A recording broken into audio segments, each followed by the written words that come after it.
Dr. Habermas has authored, co-authored, and edited, again, a shelf of books. A shelf of books, including titles such as The Case for the Resurrection, Beyond Death, and Dealing with Doubt. He has spoken widely at various universities, colleges, and seminaries, including Stanford, Oxford, Cambridge, and he's lectured a number of times for us at Loyola University. Our students remember him and love him dearly. Clearly is one of the world authorities on the topic of the historical Jesus and the resurrection, and his topic tonight is Resurrection, Evidence That Changed a Generation of Scholarship. Dr. Gary Habermas.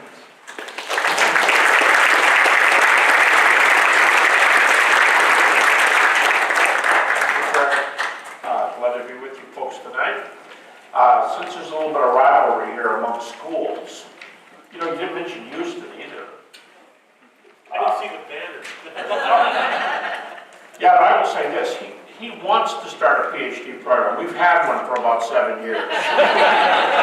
PhD in apologetics. In fact, we've already graduated about 15 people. We have 100 people in the program. So, if you want a really good school, no. Glad to be here with you. This is a very special occasion because I just enjoy the opportunity to minister.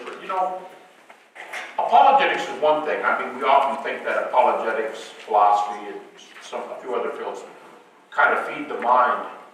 But I started getting convicted probably 20 years ago, and it's been growing over the years, that if apologetics doesn't translate to ministry, we're not doing our jobs. And if we're not uplifting Christians, and if we're not, I love Greg Koppel's line, if we're not putting stones in people's shoes, where they might go away and be thinking about the things we talk about, I think we're not doing our job. Now, I'm also prejudiced because I think clearly the single most important evidence in the New Testament that's used for the truthfulness of Christianity is the resurrection of Jesus. The resurrection comes up in over 300 New Testament verses. It's related, it's not just the two big topics. It's not just related to salvation, the indispensable part of the gospel, but it's also the number one evidence in Scripture. But it's also tied to almost every area of theology, and it's also tied to almost every area of practice in Christianity. It's because Jesus has been raised, this follows. And you can put almost anything there. Because it accredits the words of Jesus, so you want to know what Jesus taught. There's history that backs it up, and so on and so on. I used to have a student years ago. I have to always stop and think where I am. I guess if you go somewhat due north of here. I'm from Detroit, and if any of you are from Detroit, you may agree with me that Detroit's a great place to be from. But I did live for 3 years in Montana. And I had a student while I was in Montana. And he wasn't the best student we had, but he's a pretty cool guy. I really liked him. He was friendly, just wasn't a good student. And he said to me one time, I taught church history in those days. I had a full load of apologetics, but I did teach a couple of church history courses. And you know how history exams look, right? With a lot of blanks, names and dates. And he said, whenever I take one of your exams, true story, whenever I take one of your exams and I don't know what word goes in the blank, I put the word resurrection. And I know I will get at least half credit. Now, the reason he would get half credit is because Habermas thinks the resurrection is related to everything. So I have to think about what it's got to do with Luther or Calvin or something. But I mean, sure, they must have said something about it, so we'll give him half credit. And when he took my exams, he usually got half credit. In fact, one of the last exams he took for me, he went down the true false. I don't think he even read it. He just went TF, TF, TF, TF. He got to the fill in the blank and he wrote resurrection, resurrection, resurrection, resurrection. Flipped the page, resurrection, resurrection, resurrection. Did it about 6 times and turned the rest of the exam in blank. So you got like an 18 or something. That same school that I was teaching at in Montana, they put a skit on one night, and it was kind of a spoof on professors. And my son, who was just a little tiny guy at that time, they said in the skit, not a true story, but they said, yeah, we saw Rob walking down the street, and we said to Rob, Rob, beautiful day, isn't it? And Rob said, what does that have to do with the resurrection? So you know, my kids were getting around the house. Well, the resurrection is just that central. And with the resurrection, I think Paul says this, 1 Corinthians 15, 12 through 20. With the resurrection, we have everything in Christianity. Without the resurrection, we don't have Christianity. It's all or nothing. And that's what I want to talk to you about tonight. I'm talking about evidencing the resurrection. And I'm going to talk about a method that I worked on, developed, whatever, in my PhD dissertation at Michigan State. I have to stop too and think where I am before I say Michigan State. We're playing the Buckeyes tomorrow, so this is, had made sure my wife taped it today. Go Spartans. Go green. Go green. Thank you. Now I'm in a better mood. Although I don't think we're going to win. So I was in Michigan State, and about half my committee thought the resurrection was, had a good chance of being true, and the other half of my committee definitely did not believe it. And the person that was the most complimentary of my dissertation was a Jewish history professor. And I had to satisfy my dissertation, I had to satisfy the history department, religion, and philosophy, because my degree was in history, philosophy, and religion. And as I left the meeting where my topic was approved, the head of the program, who did not believe the resurrection, said to me, he said, I don't care if you do the resurrection. He said, you know, we're pretty liberal around here, but we're liberal in the good sense. We don't care what you do as long as it's defensible. We don't care what side you come down on, conservative, liberal, whatever. Just do it for a reason. And he said, therefore, don't tell us the resurrection happened because the Bible said it happened. And he started to walk away like, have a good day. And I thought, don't tell me it happened because the Bible said it happened. Now, I'm going to explain probably the most important single point in the minimal facts argument that I kind of molded around his challenge that day. And the minimal facts argument, people don't understand this point. I would say on college campuses, at secular groups, I will say, I am not going to assume the Bible is inspired. Because for my purposes, if it isn't, it doesn't make any difference from our argument. But I'm not even going to assume the Bible is reliable. Because if the Bible is unreliable, you can still get this argument. So I call this argument the heads I win, tails you lose argument. And I say this on campus all the time, and anymore it's kind of a neat thing when I go to state universities.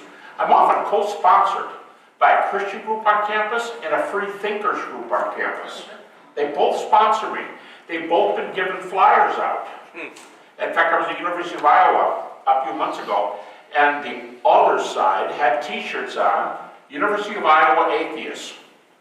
And they helped pass the brochures on. They didn't know this that night, but one of their faculty sponsors is a well-known skeptic, Evan Fales.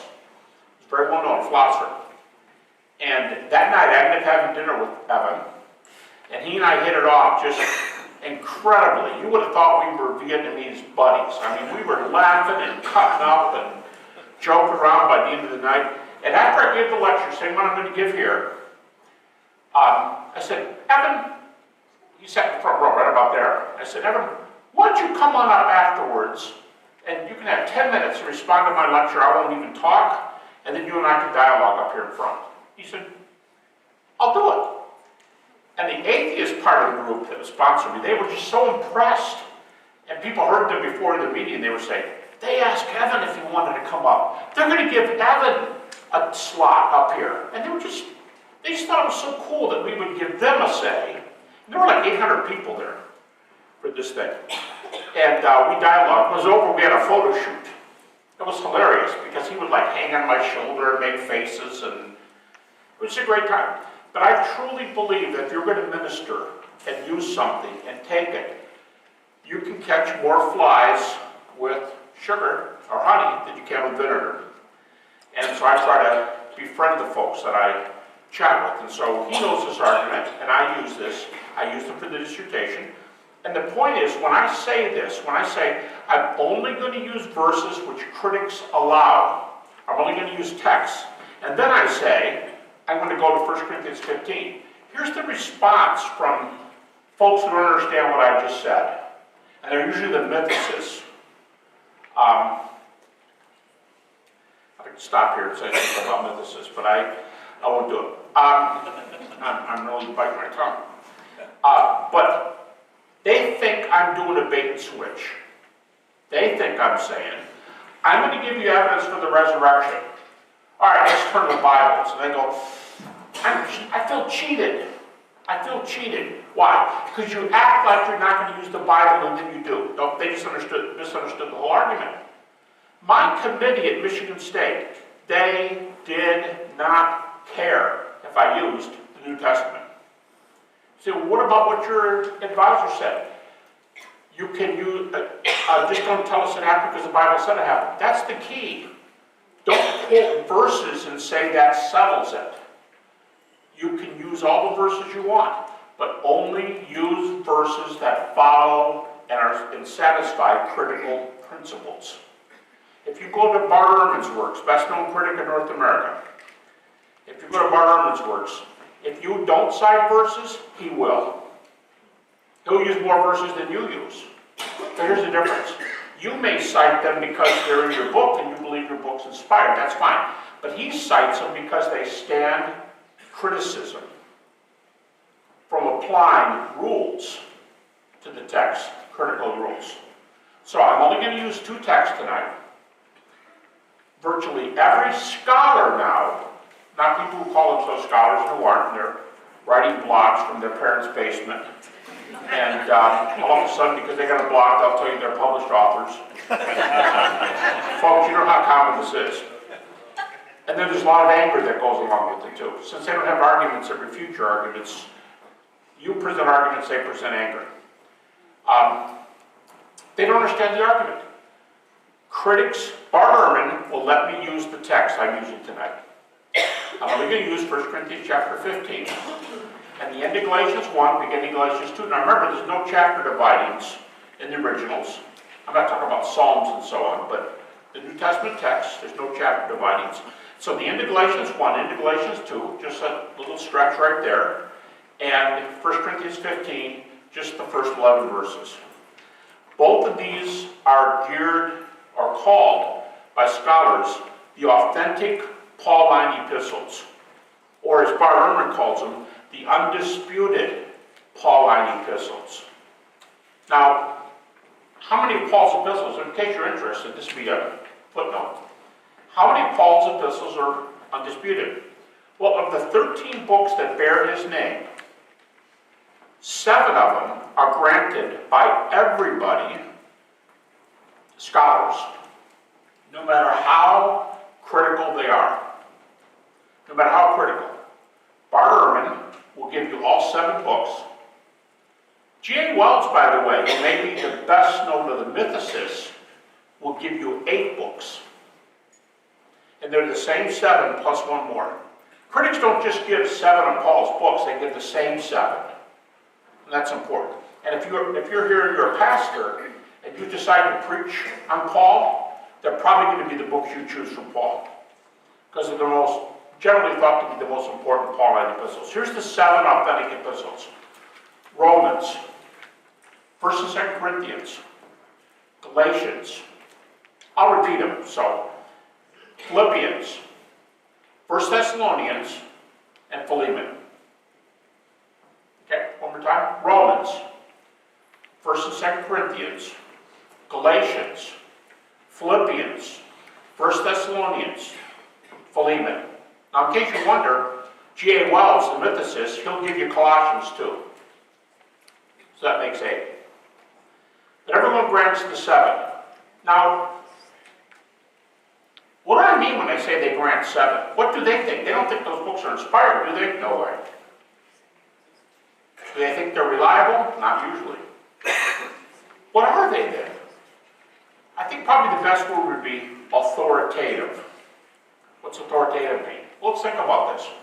We know the author. Now, they'll usually say, unlike the Gospels, because most critics will say we don't know the authors of the 4 Gospels. That's another matter. But let's say we know who wrote these 7 books. We know the guy is very well trained. He's a scholar. He is honest. It's obvious from his writings he has a moral code and creed. He's honest. And he might be wrong about something, but he won't knowingly lie. He will tell you what he believes is true. And this may be the most important point. He has been with the original eyewitnesses who walked and talked with Jesus through the whole ministry. That's why Paul is so important. That's the sense in which it's authoritative. And they will say he's the closest, critics will say he's the closest we have to Jesus himself. Because again, they'll say that we don't know the author of the 4 Gospels. Paul's books are also the earliest. Now James might be a little bit earlier, the Epistle of James. And Galatians and James might be about the earliest, at about 48. But for the most part, Paul's epistles are the earliest. So earliest to most authoritative. Now I'm going to use those 2 texts tonight. In order to do the minimal facts argument, I'm going to use only facts that pass 2 rules. The first one is by far the most important. The second one is just convenient. In fact, if 2 ever changes, 1 is plenty to pull this off. Reason number 1, I will use no fact tonight that is not multiply evidenced from different angles. You say, well, like how many different angles? Well, let me give you an example. Bart Ehrman, of all people, you know, one of the most important rules to establish New Testament text is independent attestation. How many sources do you have that report this? In the ancient world, as Paul Meyer, professor, well, retired now, emeritus professor of ancient history at Western Michigan University, as Paul Meyer says, in the ancient world, 2 sources often are often enough to prove an event. 2 in the ancient world. Bart Ehrman, just doing multiple attestation, not all the other evidences you might have, but just on multiple attestation, Bart Ehrman, best known critic, lists 12 independent sources for the crucifixion of Jesus. 12.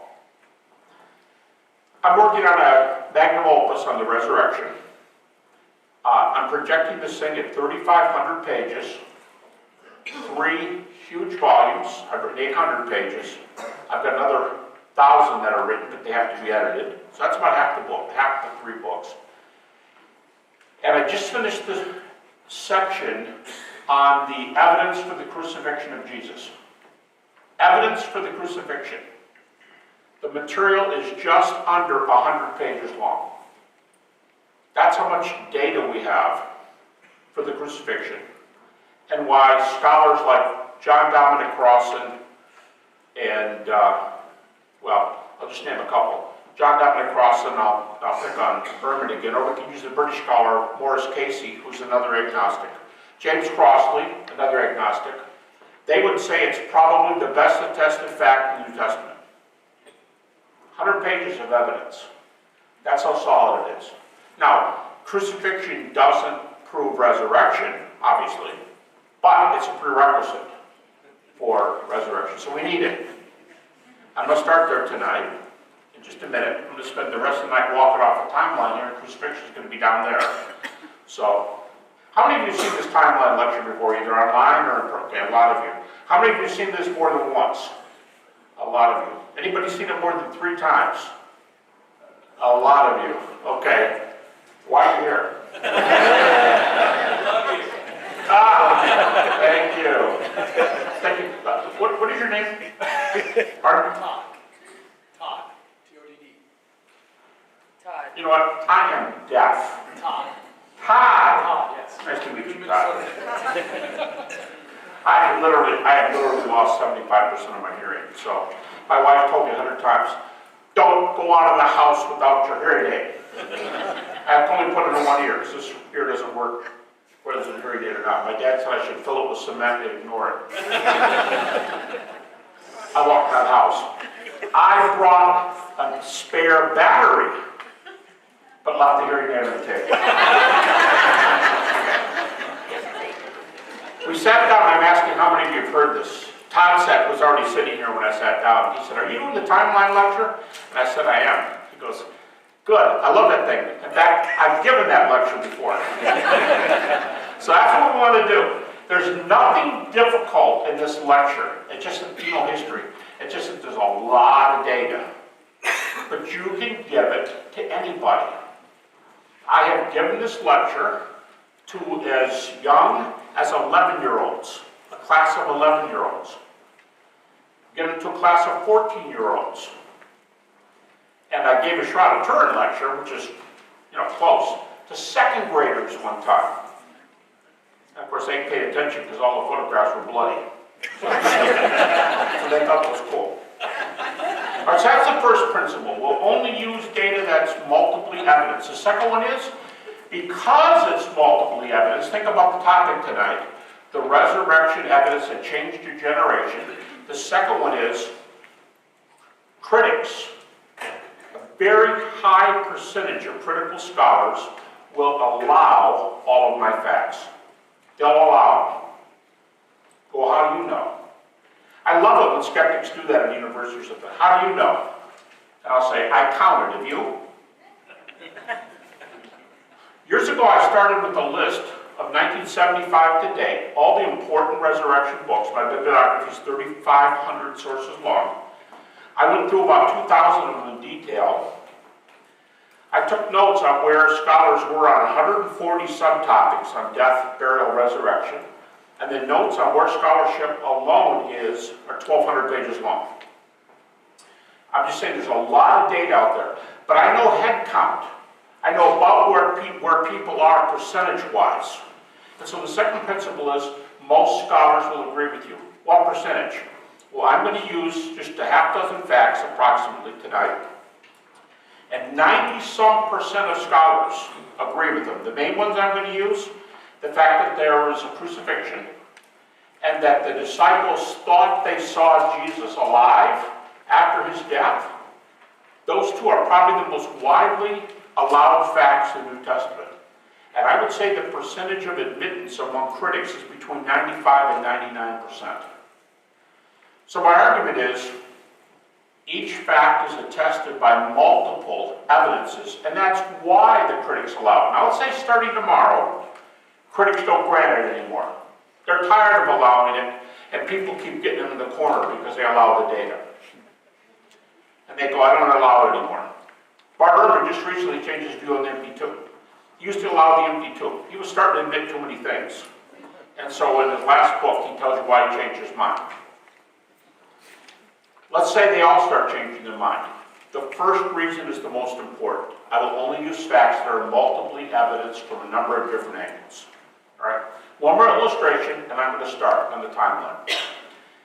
2 summers ago, I was dialoguing with James Crossley. James Crossley is an agnostic New Testament professor. He calls himself an agnostic unbeliever. He says belief-wise, he's about exactly where Bart Ehrman is in the States. He's very well known in England. By the way, he's an agnostic. You know when he dates the Gospel of Mark? He did his dissertation on this. He dates the Gospel of Mark to about 40 AD. His mentor, Morris Casey, dates Mark to 40 AD for totally different reasons than James Crossley does. So there's 2 sets of reasons for 40 AD. And Crossley puts Matthew at 50 to 60 AD. They predate evangelical dates. So we started the dialogue, and the moderator said, we did 2 short dialogues. The first one was called The Minimal Facts Evidence of the Resurrection of Jesus. And by the way, this is on the Unbelievable program. You can get them online. We were both live in the London studio. And Justin Bryer said, the minimal facts indicate that the resurrection occurred. He said, Gary, how many facts you can use today? I said, I'm going to use 6. I changed the numbers because critics will give you more than the number I use. So I'll just play musical chairs, and depending on who I'm talking to, I'll take different facts, as long as they're from this group of well-attested ones. He said, okay, 6, go ahead. I named the 6. I didn't even give any evidence. He said, okay. He said, James, what do you think? And just like this, James Crossley said, I'll concede all 6 of them, no dispute. Just like that. And then Justin, moderator, said, okay, good way to start. And James said, can I say one more thing? And Justin said, sure. And he said, these are not just well-attested facts, these are the best attested facts in the New Testament. So that's the note we started on. Now let's see what you get from this, okay? Only use facts that are well-attested by multiple evidences, and because of that, virtually everybody agrees. Let's start down here. Now this is creation down here. This is crucifixion. Down there is 2016. And in between, for the most part, at first I'll do a little more data here, but for the most part, my line is only going to go about 25 years. All right? Okay, so Jesus dies approximately 30 AD. 30 AD is a great year. It's the most popular year, probably because it's a nice round number. Scholars don't give a date real often, because it's kind of irrelevant to them. The next most popular year is not 29 or 31. Next most popular year is 33. So you have to get the moon right for Passover and everything. And you have to ask how many times this happened in April, and what years are they, and so on. It's like 27, 30, 33. All right. So Jesus dies about 30 AD. I'm going to call this ground zero, because we're going to go plus and minus. Well, not minus. We're going plus from this point. Okay? Now, if you ask the average Christian, what's the evidence for that event? And they're going to say, well, we've got the Gospel of Mark. Now, I'm going to use critical dating, okay, to show you that doesn't really make any difference if you use the critics' dates or evangelical dates. They're going to be either very close to the same or only a few years later, not enough to change anything. And if you go with the critics' dates, Mark said about 70 AD, or plus what? 40. Plus what? Plus 40. Plus 40. Great for ancient history. 40 years. Super. They put Matthew at about 80, or plus 50. Or Luke at about 85, or how much? Plus 55. And everybody puts John at about 95, or how many years? 65. Now, you can stop right there. And 65 years is fine for historicity. I mean, even in modern times.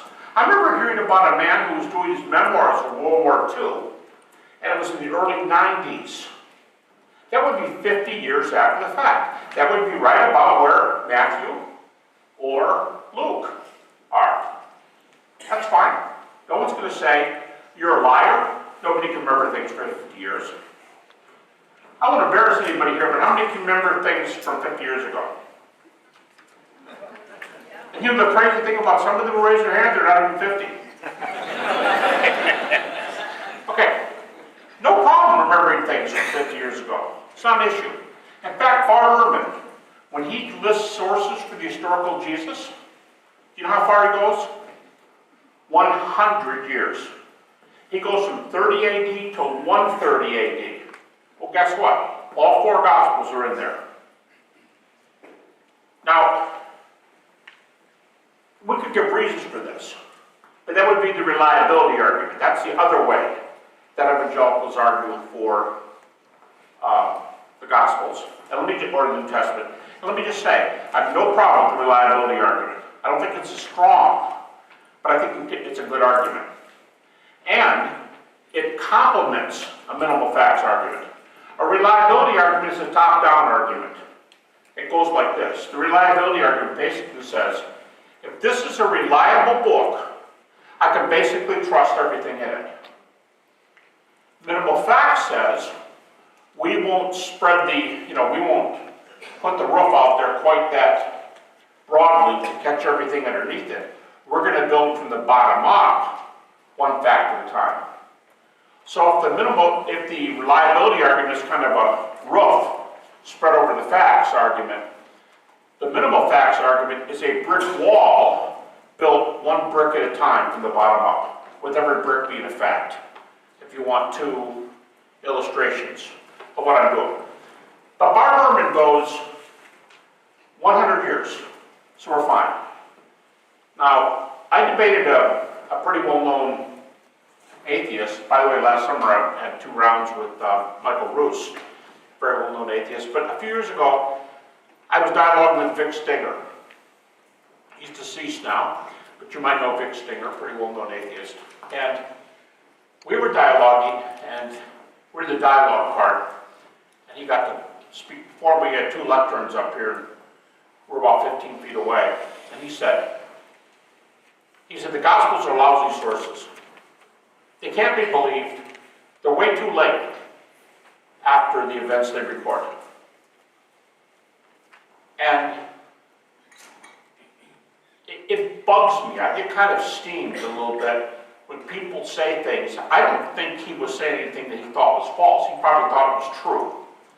But it bugs me when people give false data and speak like it's true. Especially because there were about 500 there. It was at New Orleans Baptist Seminary. It was on a Saturday. And a lot of those guys are seminary students. And I know what happens to people when they have grounds for doubts. I've written 3 books on doubt, and know what happens. And I can't stand someone saying something, so it was my turn to say something that's not true. So when it was my chance, I said, so the Gospels are too late, right? He said, yeah, they're too late. Can't be much truer, can there? Can't be much true. So what do you think about Alexander the Great? Yeah, good source. Well, how much do we know about Alexander? A lot. Do you? Yeah, a lot. Do you have any idea how long Alexander comes after the sources come after his death? Nope, he didn't know. Yeah, well, don't debate. You don't know what you're talking about. If this is Alexander's death from about 320 AD, here's the earliest. There are earlier written sources, but we don't have them. Here's the earliest source, and I don't mean a description in a rock, I mean a good-sized text. Here's the earliest source for Alexander's death on this timeline. Earliest source. Now Mark, we know, is too late. We know he's too late. He's too late. John's too late. But Alexander, he's special.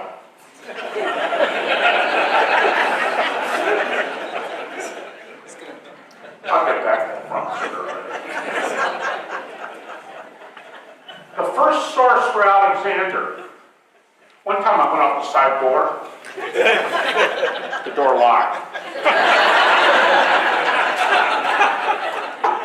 I had to bail on me back into the sanctuary. The earliest source for Alexander is just under 300 years. But everybody knows the Gospels are way too late to be good. But I like Alexander. And then here's the comeback right away. Skeptics say, yeah, but there's a problem. Difference. You think the Gospels are history. They're not. They're religious propaganda. How do you know? Because they report miracles. And I'll say, well, wow. I'm sure glad Alexander is straight history. Because here's how Plutarch's Alexander starts. It's commonly believed that Alexander was the son of a god. And his mother was a virgin. I'm glad we're not. So now we're not only doing 300 years later, we're doing theology for Alexander. And I said almost 300, it's about 280 for the earliest source of Alexander. The best sources for Alexander, Plutarch and Arian, plus 4 1/4 to 450. 450. That is 10 times the difference between Mark and Jesus. 10 times. But it's good. Gospels are lousy. Okay. Well, I believe this argument can be developed, but I'm going to do a different one tonight. And this is a minimal facts argument. I'm going to go over on this side of the line. Because if this is Mark at 70, I'm going to start with Paul at 55. Or, plus what? 25 years. 1 Corinthians 15, chapter 5, 1 Corinthians 15, verses 3 and following. Well, let me back up. First two verses.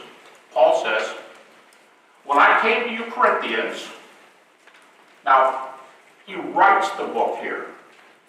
The date he comes to Corinth may be the strongest attested date in the New Testament. And he comes to Corinth about 51 AD. You know how we know? The New Testament tells us who is, we call him the mayor, who's the head of the city of Corinth. And now we found an inscription in a rock that we know when he was the mayor, and they're only there for 1-year terms. And he was mayor from 51 to 52 AD. All right, so Paul says, when I came to you guys, I gave you the gospel. Footnote. Whenever the gospel, the factual side of the gospel, is given in the New Testament, it's mostly in the writings of Paul, epistles of Paul, the book of Acts. There's always at least 3 historical facts mentioned as part of the gospel. The deity, death, and resurrection of Jesus. Deity, death, resurrection. Deity, death, resurrection. Without that, you don't have the gospel. Deity, death, resurrection. A lot of Christians like to say, death, burial, resurrection. Nothing wrong with that. Burial is mentioned a few times in the context, but it's only mentioned comparatively few times compared to deity. So, well, how do you get deity? How do you get deity? Because titles are used. Here's a great example. Romans 10:9. If you confess with your mouth and believe in your heart, if you confess with your mouth that Jesus is Lord, and believe in your heart that God's raised him from the dead, you shall be saved. Now notice what's there. Lord, raised, dead. So, deity, death, resurrection.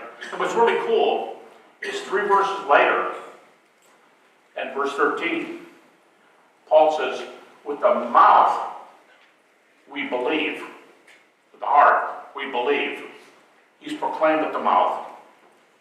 And he quotes Joel, whoever calls upon the name of the Lord will be saved. In that text in Joel, do you know what the name for God is in the Old Testament? Jehovah. So when he says, confess with your mouth that Jesus is Lord, how much Lord? Jehovah. It's pretty high Christology. Son of God, died for your sins, rose from the dead. Lord, died for your sins, rose from the dead. And there's the human side. What are you going to do with them? Have you said, I do, to Jesus? I use that phrase because in the West, that's, well, many parts of the world, that's the closest we have to an affirmation of total commitment. You know the words, better or worse, rich or poor, sickness and death. I mean, in sickness and health till death do we part. That's commitment. And Paul says, have you done that with Jesus? Now, this one is a doctoral dissertation, but I'll just tell you the conclusion.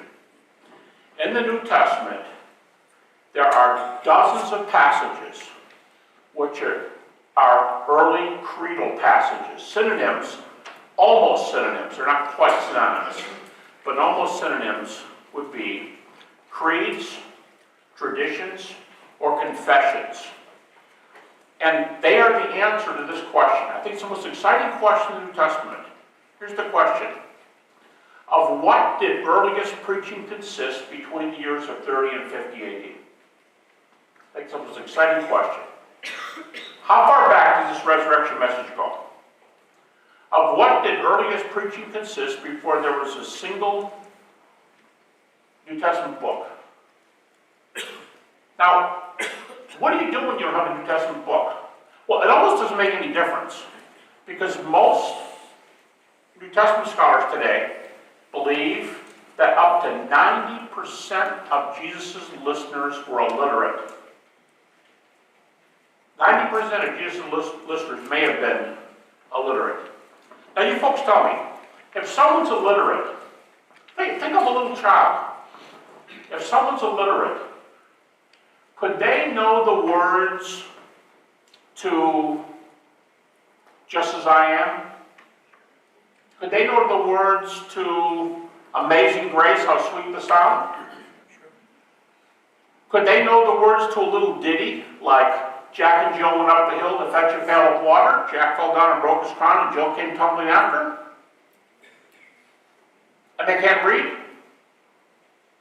But they know the little poem or little whatever? Yep. They can sing the song? Yep. That's how they taught in the early church. They did things in short synopses so that people could remember the most important facts even when they couldn't read or write. And there's dozens of these in the New Testament. Paul tells you there's one here. It's 1 Corinthians 15:3. He said, I delivered unto you that which I also received, and listen to this, as of first importance. I gave you what I received as of first importance. Nothing's more important than this. He says that Christ died for our sins according to the Scriptures. Christ is the title. Was buried, rose again from the dead the third day according to the Scriptures, and appeared. And here comes a list of appearances to three individuals, three groups.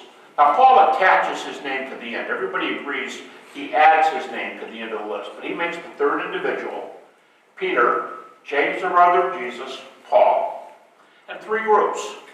There's the 12, there's a group called all the apostles, and there's a group which he identifies as the 500. And he says 500 brethren. Like the feeding of the 5,000, which says men, there might have been 8,000 people there if you count women and children. And if he literally means brethren, and not just using the male sense there, it could be 500 men, it could be 800 people at that appearance. So that's good to remember. And Paul goes into this list. All right. Paul says, verse 3, I gave you what I was given. When did Paul receive this material? This is the part I can't unpack for you today. We could work on that for a whole lecture or a whole dissertation. But critics, remember the name of the lecturers, Change Your Generation?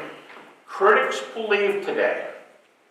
In fact, there's more than one source that says the consensus New Testament position, the consensus New Testament position, is that Paul received this material at about +5.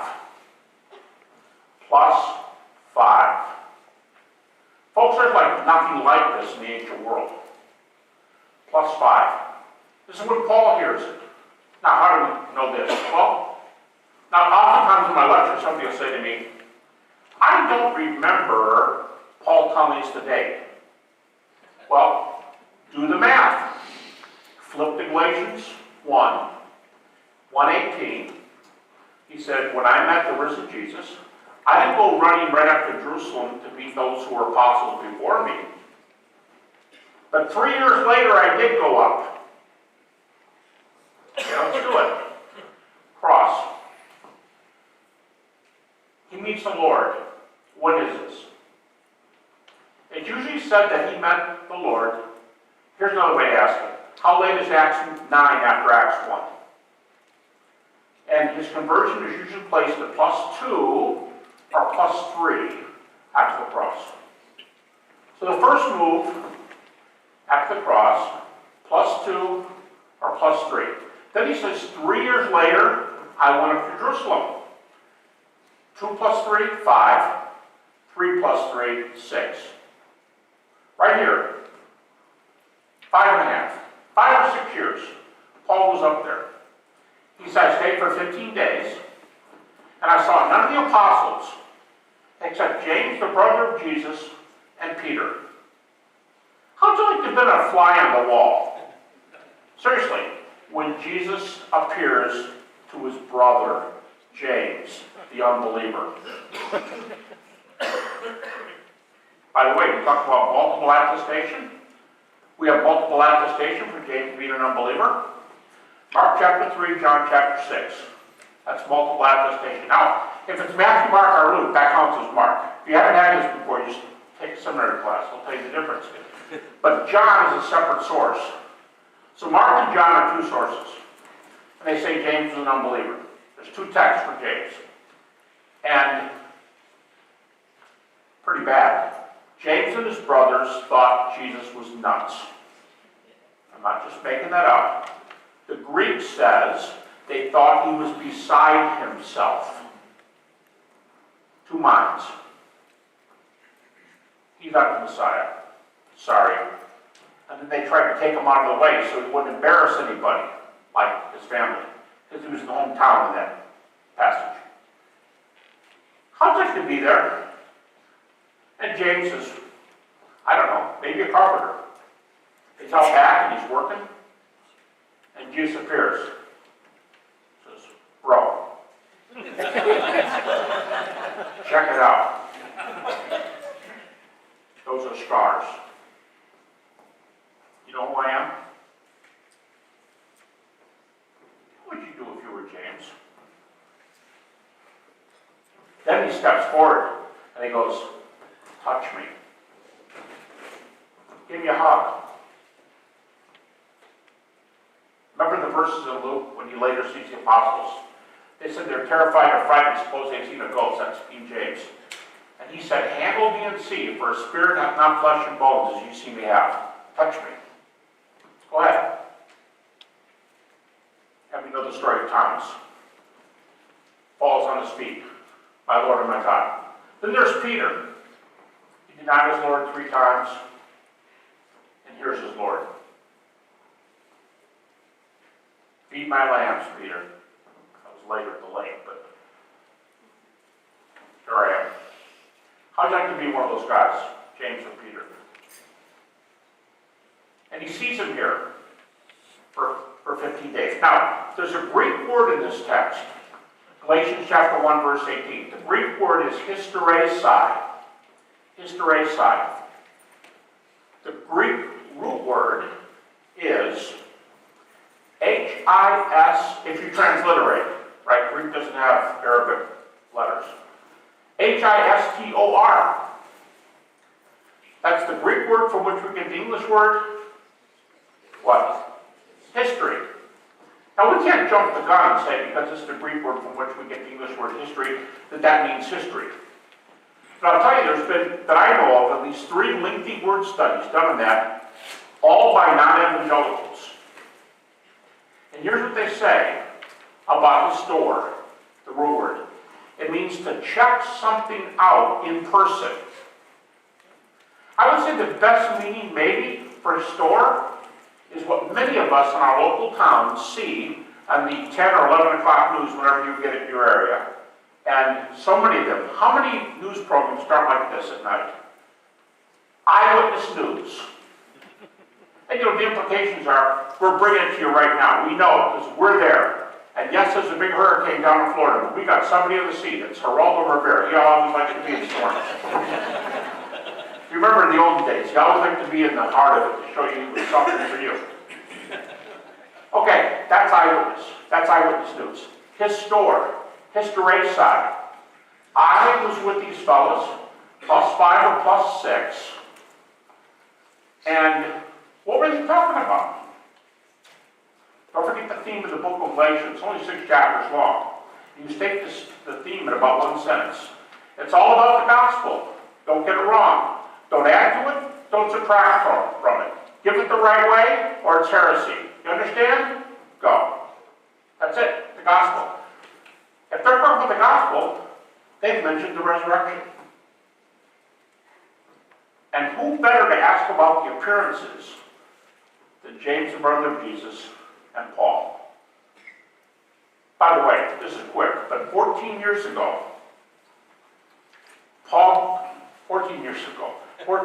later, Paul goes back up to Jerusalem, and who's there? James is still there. Peter's still there. And John is there. Of course, not to mention Paul. Why are those four important? James, Peter, Paul, John. Maybe somebody else was present. Could have been Peter, Paul, and Mary. Seriously, she was probably there too. But they're there. And what's so important about these big four? They are by far the most influential Christians in the early church. If you want to go to the most authoritative person in the early church, go to one of those four. Two of them are part of the 12, Peter and John, and two are later made apostles, James, the brother of Jesus, and Paul, both unbelievers and skeptics of different sorts. Four. And what are they talking about? Galatians 2:2. I went up 14 years later. Critics put this about 48 AD, so about plus 18. I went up about plus 18. I presented to the apostles the gospel I was preaching. Why? To see if I was running or had run in vain. But what? Well, yeah, I just want to make sure we're all on the same page. This is why Paul's works are so important and so authoritative. The best thing Paul gives us is that he knew these guys. And he asked them about the resurrection appearances because he set before them the gospel. There's no gospel without resurrection. They had to discuss resurrection. Habermas says, Paul spent, now he's talking about that one, but he says Paul spent 15 days with the eyewitnesses. And then Bart says, I'd like to spend 15 days with Peter and Paul. Is it Peter and James? And then Habermas says this, where do we get closer to eyewitness testimony in the New Testament than right here? It's the best insider's track if you want to present eyewitness testimony. It's because James, John, and Peter said so. Now, Paul was a witness too. So that's 4 eyewitnesses. All right, end of the argument here. Paul gets this at plus 5 or plus 6. But watch carefully. This is when Paul heard it. This isn't how old the creed is. This is when Paul heard it. If he got it from Peter and James, which is a consensus New Testament position, they had the testimony before he had it. And the events on which the testimony is based are earlier still. We're right back to the events themselves. Habermas, this is why critics call these pre-Pauline creeds. What's a pre-Pauline creed? The earliest of them? What's a pre-Pauline creed? Here's the cross. When's Paul converted? What's pre-Pauline? Right there. That was a pre-Pauline creed. Meaning, it was around when he was saved. Paul didn't invent this message. Paul comes on the scene. It already existed. It's pre-Pauline. Habermas dates this material, several forms of it. New Testament, he probably dates maybe 6 different forms of it, to 1 to 2 years after the cross. You want good data? +1 or +2. Go, the critics believe this? Yeah. Habermas is 1 to 2 years. James D.G. Dunn, as influential as any historical Jesus scholar today, James D.G. Dunn says, the latest it could have been formulated into Mary had a little lamb, into that form. He says the latest would be about 6 months after the cross. Larry Hurtado says days after the cross.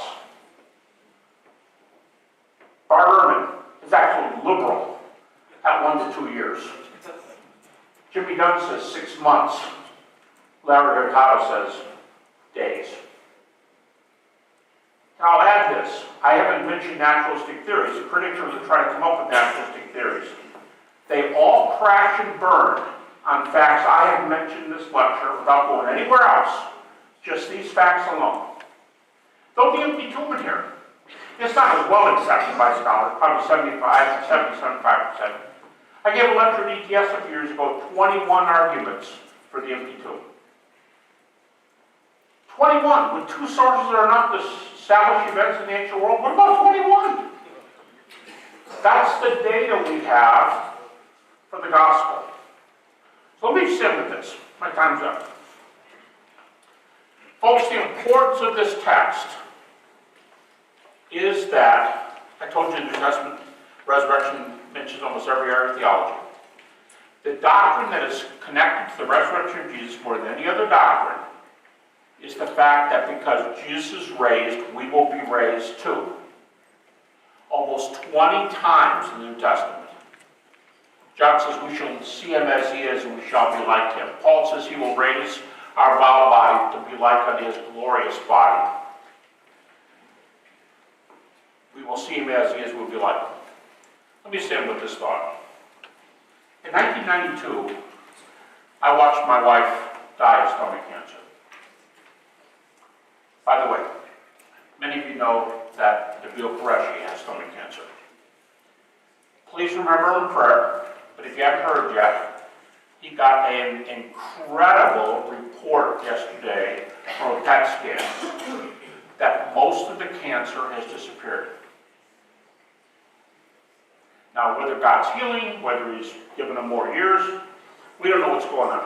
But I know what this is about. He and I had to talk about this the other day. I watched my wife die 4 months after diagnosis from stomach cancer. And it was also 20 years ago, and things weren't as knowledgeable. Tell me, or tell Michelle, Nabil's wife, tell people who are supposedly losing their loved ones according to the stats, tell them it doesn't make a difference whether Jesus was raised from the dead or not. The most touching card I got when my wife was sick, I couldn't even repeat the words for a whole year afterwards. It said this: what are you going to do when you get to heaven and walk with your wife down the golden streets, hand in hand by the river of life?